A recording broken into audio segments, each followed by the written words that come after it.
Well, another week for Door County Outdoors on WDOR. I'm Chad Michaels, Tim DeWittiak here as well. Good morning, Tim. Chad, how's it going today? Pretty good, and I think a really good show that we have planned. Well, I'm telling you what, I'm really excited because we have John Selvick with us, and it's not that often you get to talk to someone that's become famous on TV, on reality TV. Yeah, absolutely. John, thanks for your time. Yeah, I can barely hear you. That's yeah, we'll get it a little louder for you here, but obviously people well aware of the show that you got going now on the History Channel, the Great Lakes Warriors. How did this show come about? Where did it get started? Well, about 3 years ago, I had a couple of guys that were trying to do a documentary. Well, there's actually three of them. There was George, Marty, and Jim. And Marty teaches college, and George works for the Tribune, and Marty writes books. So they came to me and said they had been around to other companies, and there was nothing exciting. And they told them to come and see me. You know, I said, if you really want excitement, go see John Selvick, the legend. So they come with their stuff, and I thought we were doing a documentary. And 2 years later, they sell the show to Towers Productions, who sold it to the History Channel. So we started filming with the History Channel for a year, half a year, and then they were riding the boats and putting stuff together. They started pretty late. It would have been a lot more exciting if they had started earlier, but there was a hell of a lot with the insurance. It took like 3 months just to get insurance because they didn't understand marine insurance. So, but we finally got all the bugs worked out. They rode with us and we filmed. And I guess everybody likes it. I told them you got to start earlier in the year when all the actions are going on. There was a bunch of storms they missed and stuff, but they had enough footage to start 1 year anyway. When we talked the other day before we went on the air, you said before the History Channel got involved, you did a lot of filming and you had some great footage that people aren't gonna even see. Some stuff and some really bad storms. Yeah, I've got the tapes myself, my own personal stuff. But I mean, we were out hauling windmills from Buffalo, New York to Menominee, and back in December in the ice, and I had to send an extra tug up there to go help them back. The ice was forming quick. And I told them I'd get them home for Christmas. We got home Christmas Eve. Well, we were out there in a big storm, 15, 20 foot. We were all iced up. I had even the guys filming had to come out and help break ice with baseball bats and shovel over the side because the tug will start losing its stability when it gets heavy with ice. So they got a good taste of what was going on, but all that footage that they did for that 2 years, the History Channel didn't want to use because they brought in these special cameras, like $250,000 worth of cameras, and I guess they have to sync together or something, I don't know. So there was a lot of good stuff that didn't get shown. Talking with John Selvick, Great Lakes Warriors, the legend John Selvick. Do you get used to bad weather like that? How do you get used to 15, 20-foot waves? Well, I've been sailing since I was 7. My dad let me run the tug when I was 7 years old. And I used to sail in the summertime with him. So, you get used to it. You get caught in it. We were trying to get home for Christmas. That was the main reason we were in that storm. My son got caught in the storm. Nathan got caught the trip before, and he had a tie up Mackinac City, and he had 6 foot just at the dock. There was nowhere to hide. It was one of those deals. So when they got stuck down there in Buffalo, I sent my big tug to Mary Hannah. I left Chicago with it. I took it all the way to Buffalo, and I towed the barge, and they were pushing the barge, and then they had to get out of the notch, broke all the wires from the storm, and we had to run about 12 hours in that heavy seas before we could get hooked back up. But I got everybody home for Christmas, like I said it was. Well, they were all happy because everybody was upset they weren't going to be home for Christmas. So, John, did they get like extra bonuses then? Were you like Santa Claus then at Christmas as well? Get extra money for what? Right. Well, we figured if you got them home for Christmas, you'd have to be Santa Claus. So you probably had. I was just trying to take care of my people, get everybody home. Hey, John, the name Selvick, obviously in the Door County area and pretty much all over is well known. But kind of give us, you just mentioned earlier about you were driving tugs when you were 7. Tell us the family history, if you would. Well, when I was 4 years old, I used to go down on the dredges, and my grandfather was a dredgeman, and I go visit him down there. And then, of course, he died when I was 4. The rig got caught in Oak Creek. They were dredging in Oak Creek, and they waited. The superintendent wouldn't let them leave, so they waited too long, and they got caught in a storm, and my grandfather got killed, and some other Selvicks, and they just put the tug in the trough in the big seas, and they scoop up the bodies and throw them in the engine room.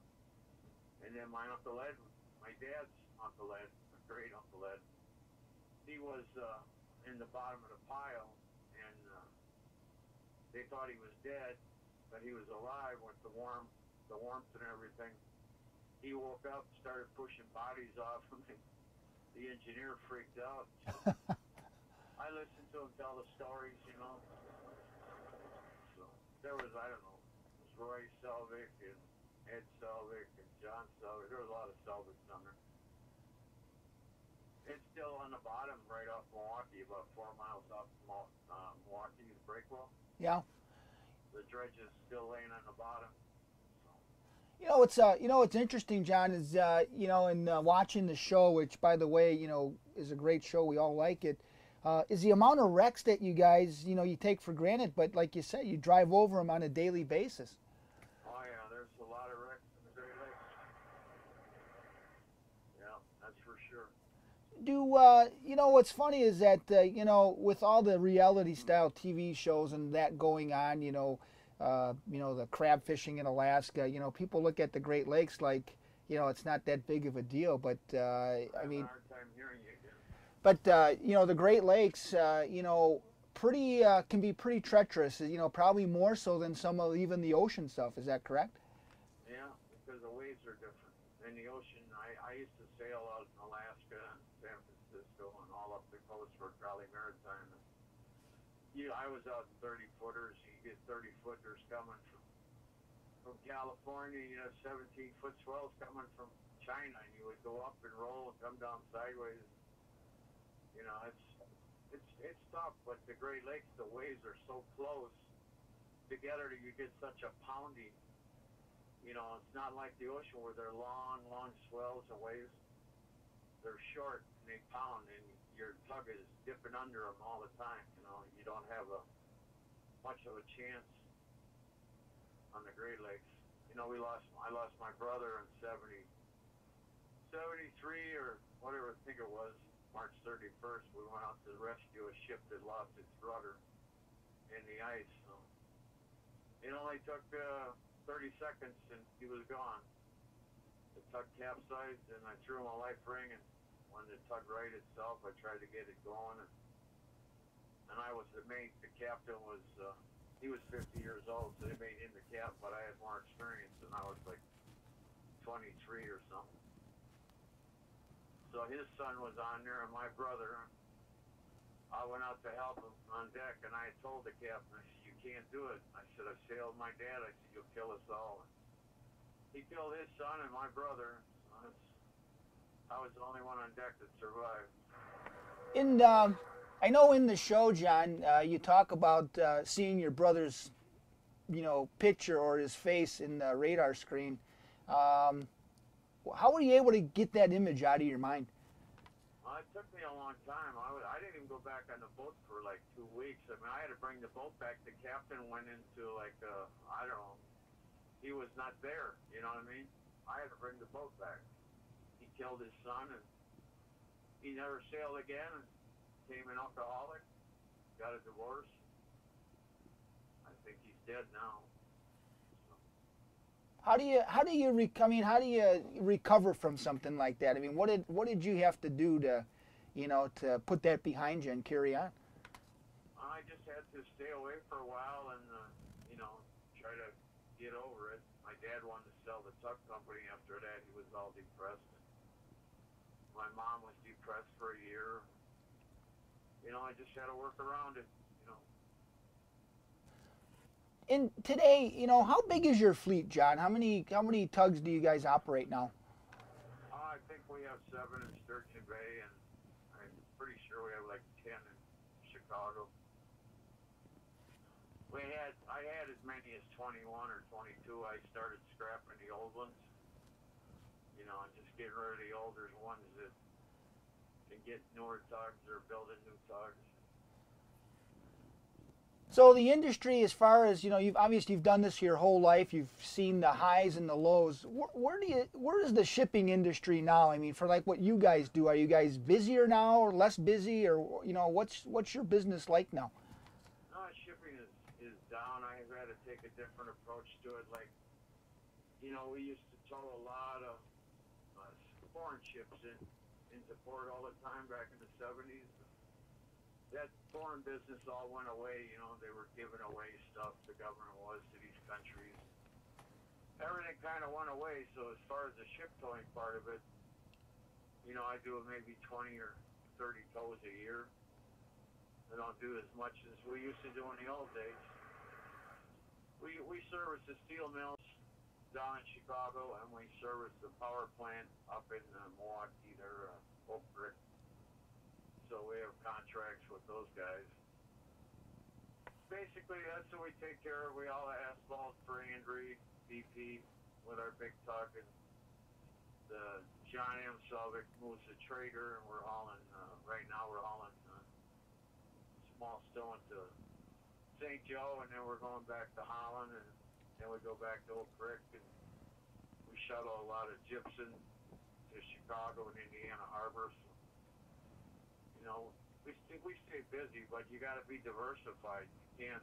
It's not like the old days. You can't be a one thing company. You know, a lot of companies just did oil, and then it dries up, and then they're out of business. You know, a lot of companies just do ship towing. You know, so the ship towing went right down the toilet.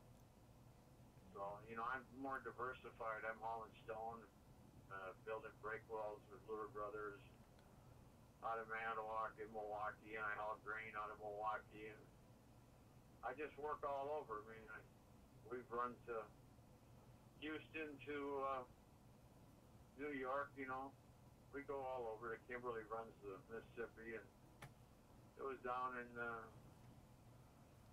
New Orleans for like 3 years, and then it was down in Houston for a year. You know, we just go all over. We do everything. You got to be diversified, or you won't stay afloat. So the other guys that are on the show with you, John, are these guys that you've known for a long time, or guys that you just met, or? Well, I usually take one guy and I try to train one a year. You know, like I rode with Andy Conley in Sturgeon Bay for like 2 years and teach him, and now he's one of my better captains. I trained almost all my captains. I don't think there's anybody there that I didn't train. Might be Mosey or somebody, but most of them I train. Like now I'm training my nephew, Ricky Needle. So he got his captain's license, and I got him doing the fireboat, got him doing you know, bay loaders and all kinds of, you know, he's going to be a mate here, and then he has to work another year, and he'll become a captain. And they got the laws so tight now, you got to have 240 days, 12-hour days to get your mate's license after you've done your captain's license. And then you got to put another year in after that when you're a mate to get your full-fledged captain towing time. I mean, they got rules and regulations on it. It really takes a lot to train somebody. Yeah, it's a lot different than having a regular charter license, correct? Yeah, you can get a captain's license, and it's good to run a passenger vessel or something like that, but you can't tow on it. You can't be towing anything, you know, until you get 240 days and 12-hour days. You're not allowed to tow. So. Yeah, it's tough for it's tough for guys that want to break into that, I would imagine, because you know, like even people that want to up their tonnage. I mean, there's not a whole lot of avenues. I know the ferry line, you know, you can go work for them, but as you said, the rules and regulations, you got to put that time in, you know, before you can even get it. You can't make anybody come up in the industry because you're going to put 5 years in to be a tug captain, or you're going to put 5 years in college to be something else. You know, it's like it's either in your blood or it's not. You know. We are talking with John Selvick, the legend from Great Lakes Warriors, this week on Door County Outdoors. A couple of more minutes, John, then we'll let you go. I know you're very busy. We really appreciate your time. What kind of feedback have you gotten about the show? Well, you know, I don't know. Towers has been working with my brother on the feedback. I don't really know what they're saying. I notice people come up to me and say, "Oh, I saw you last night on TV." You know, so. Are you happy? Are you happy the way the episodes that have been shown, how they've turned out so far? Well, yeah, I guess so. But there's a lot of stuff that they missed. You know, could have been more exciting. So how long does it take, John, before like the your awareness of the cameras, does that wear off real quick and then you kind of get back on track with just kind of forgetting? The cameras took me a long time because they're 2 feet out of your face and they got them mounted all over the boat. You know, and I was aground in Oak Creek trying to wiggle my way out. And it's nighttime, and the guy turns the camera on with the lights and blinds me, and I go, "Get the hell out of here!"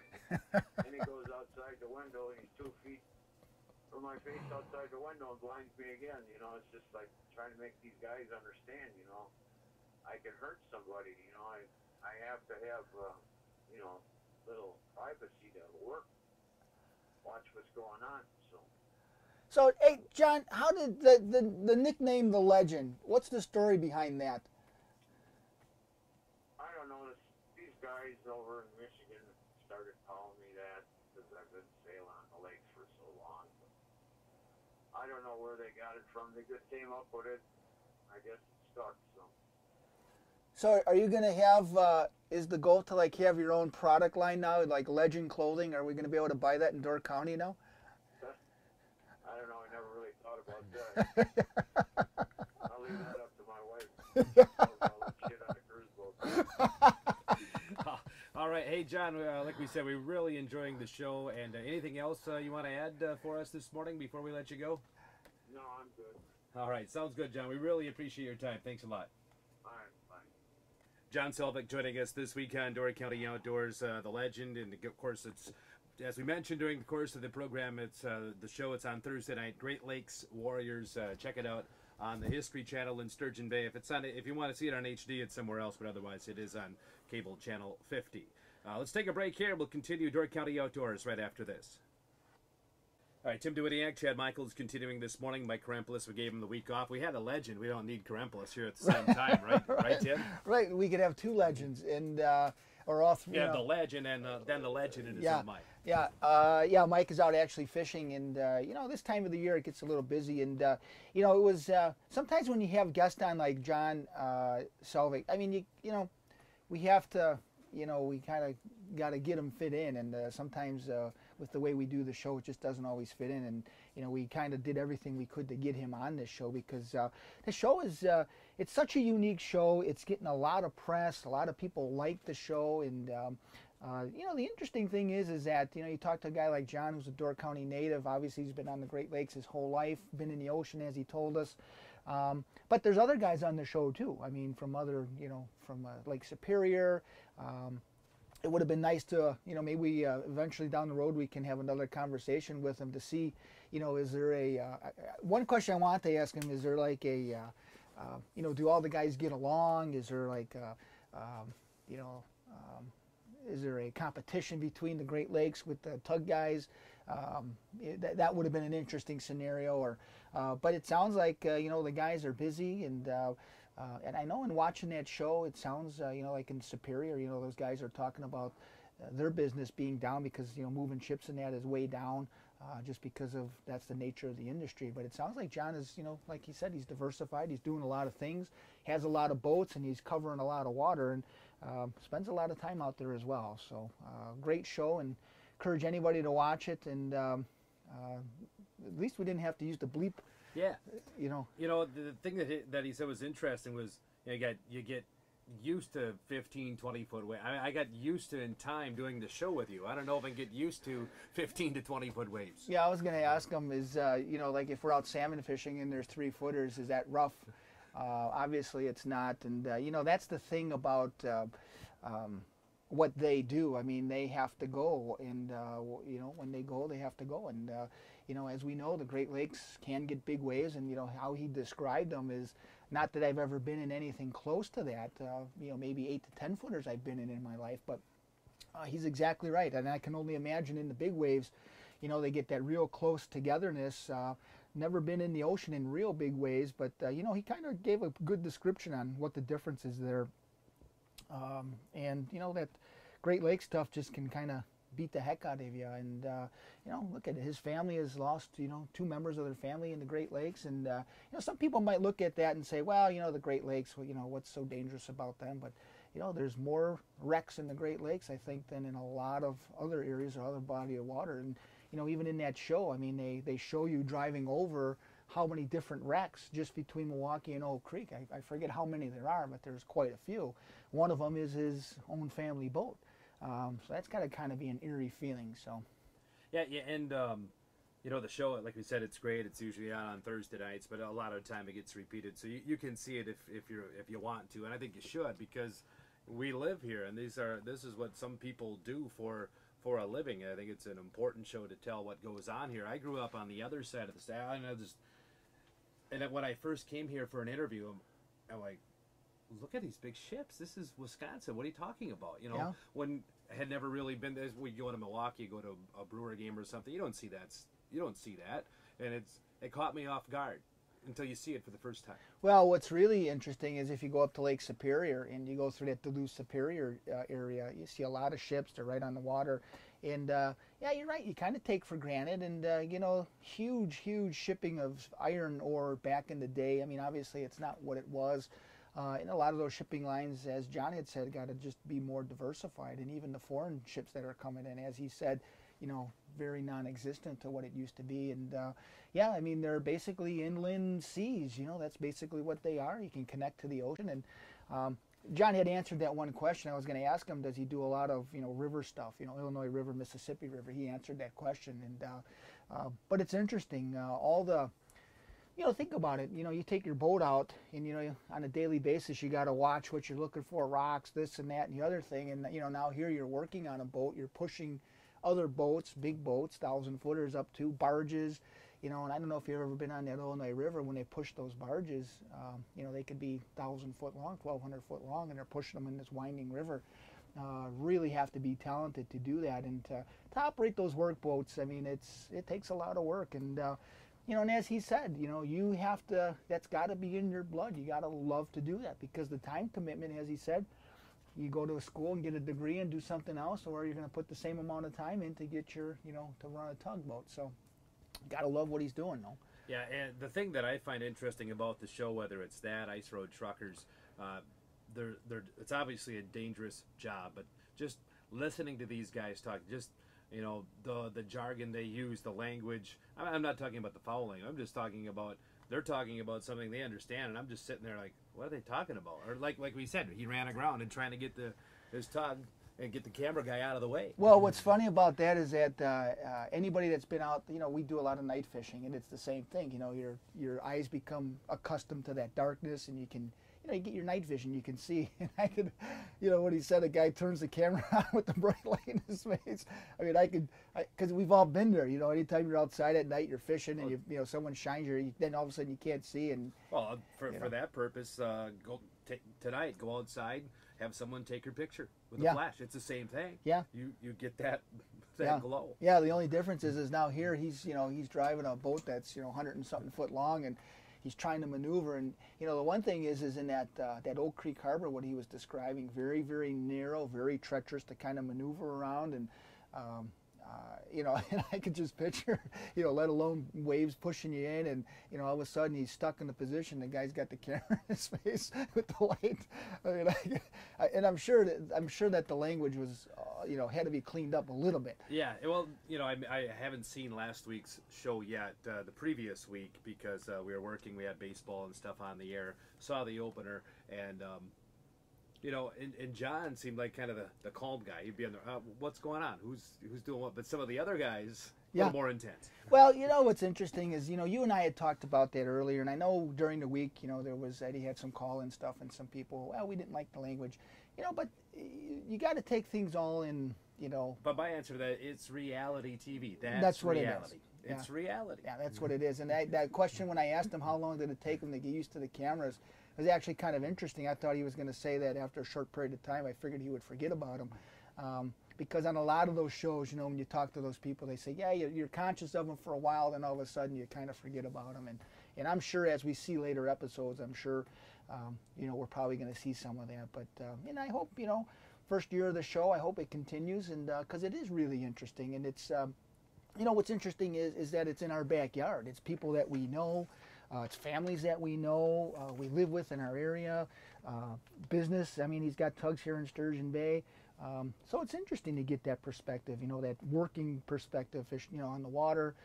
Sure, we talk to charter guys, but that whole working perspective being on the Great Lakes is an interesting thing. And then to actually talk to someone that's, you know, has, you know, I don't even know how many years, 50 years, 60 years of experience being on the water, let alone his whole family experience. And just a great show, and you know, we'll keep our fingers crossed that it keeps going, because it is a great show.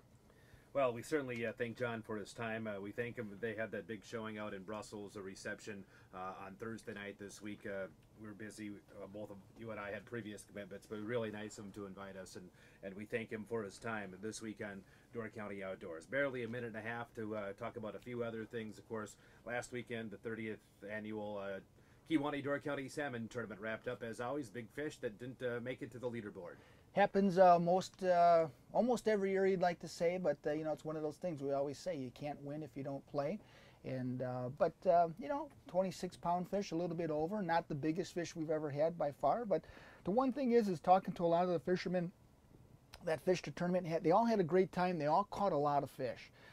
And that's one thing this year is that, you know, charters and just the private boaters are catching a lot of fish. So, yeah, maybe not the biggest fish that we've had here in years, but definitely good numbers. The fish are still biting, and encourage anybody that, you know, maybe you haven't been out yet or don't have the time to get out there. I suggest you make the time, because fishing is great, and catching good numbers, and you know, good eating fish. Yeah, I don't know if we're officially in the dog days of summer, but we're in the first weekend of August, that's for sure. Walleye bite still going good? Walleye bite's still going. Actually, in the fish report, it's been kind of interesting. Everything is really going really well right now. Smallmouth bass, perch are starting to pick up. Walleyes are biting. Pike, muskie, you know, and some of the stuff we're doing on the show. Got a lot of interesting things that are going to be coming up in the next few weeks. And this week, I think we got a bass show coming up this week. Kind of interesting. It's more of a techniques type piece that we're talking about. So a lot of neat things coming, and it's been a fantastic year so far for fishing. All right. Well, it was nice of you to wear your favorite radio station T-shirt. I wore my favorite football team T-shirt. Do you want to trade? No, no. For those watching online on Fish Door County TV, I'm a team player. You got WDOR. I'm wearing the Packers today, but you don't. Yeah, no, I would never You're have okay. I would never have a Packer shirt on. Unfortunately, nothing against Packer fans. It's just in the blood. That's all. Yeah, well, just like a tug guy. Just like a tug. If it's in the blood, it's got to be in the blood. All right, Tim. Thanks for your time, and again, our thanks to the legend John Selvick. Check out the Great Lakes Warriors on the History Channel. Again, Tim, thanks for stopping by. Chad, we'll see you on the water. That is Door County Outdoors on WDOR, brought to you by the Neighborhood Pub and Grill, 14th at Egg Harbor Road in Sturgeon Bay.